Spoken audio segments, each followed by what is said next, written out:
some of these items are to do with the legends, the history, the Sumerian histories of the gods who came from the stars, and they have become known as the Anunnaki.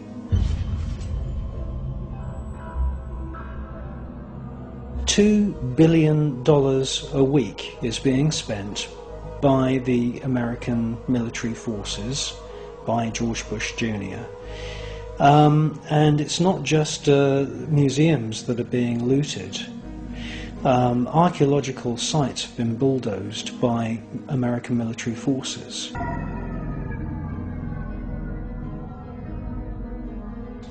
What military advantage there is to bulldozing a site, I'm not sure. Obviously, there is no military objective.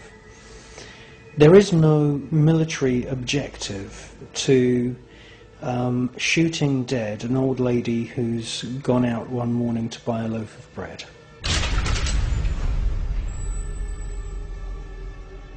There's no military objective whatsoever in opening fire on a market full of people selling goats.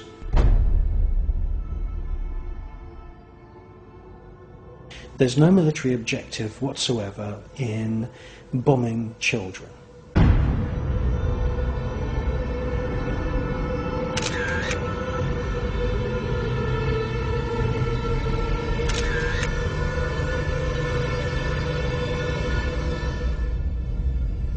Now, I wanted to make this film 8 years ago, and I've got lots of friends who write books about UFOs and extraterrestrials. When I told them, you know, my idea for this film, the full idea, lots of them said, for God's sake, don't make that film, because, you know, you're mixing up, you know, the war in Iraq with extraterrestrials, and you know, people aren't going to see the connection. It's going to be a very, very difficult film. So Secret Space Volume 1, which is what I made in 2005, should have been Volume 2, and this film should have been Volume 1. But basically my conviction of 8 years ago has become stronger and stronger as I've seen events unfold in Iraq.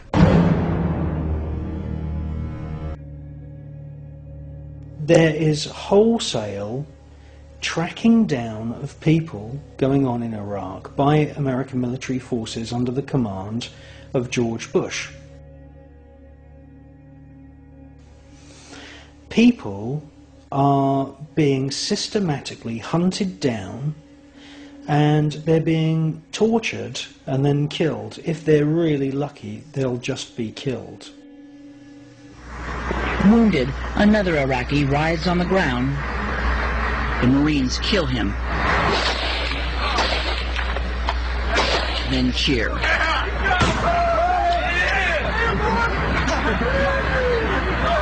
man, these guys are dead now, you know?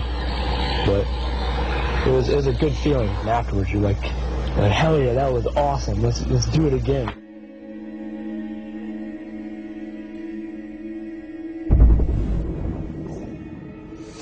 I've heard one report of a gentleman who was working at a local garage. Walking home from work one day, he was asked for his identity papers by an American military officer. And while he was looking in his pockets for his identity papers, the officer took out a sword. It's the first I've known that swords are being issued by the American military. And they cut his head off. This does not fit into any kind of pattern at all until you realise that they are deliberately hunting down and trying to kill certain people in Iraq because, and this is what I believe, there are the odd remnants of a bloodline that goes back to the Sumerian kingdom. And I believe that certain people, unbeknown even to those people, have within their genetic makeup remnants of a bloodline that was mixed long ago, 6,000, 7,000, 8,000, 9,000 years ago, with the genetic material from invading star gods. And the American military are doing their damnedest at the moment to hunt down these people and kill them, and to erase them, and therefore erase the remnants of this bloodline.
Just 6 miles of atmosphere separate mankind from outer space.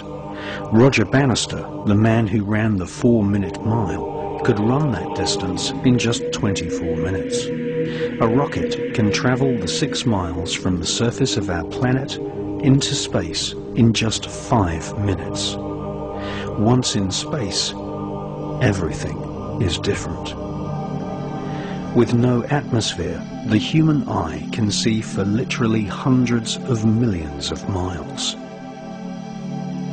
Space is not an empty vacuum.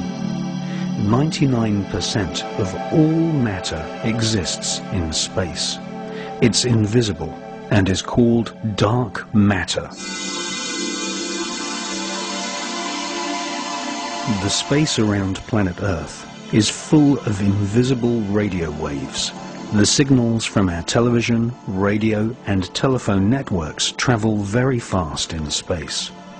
Every month, planet Earth sends out 1 trillion individual radio broadcasts, which reach the planet Saturn within 11 days of leaving the surface of planet Earth.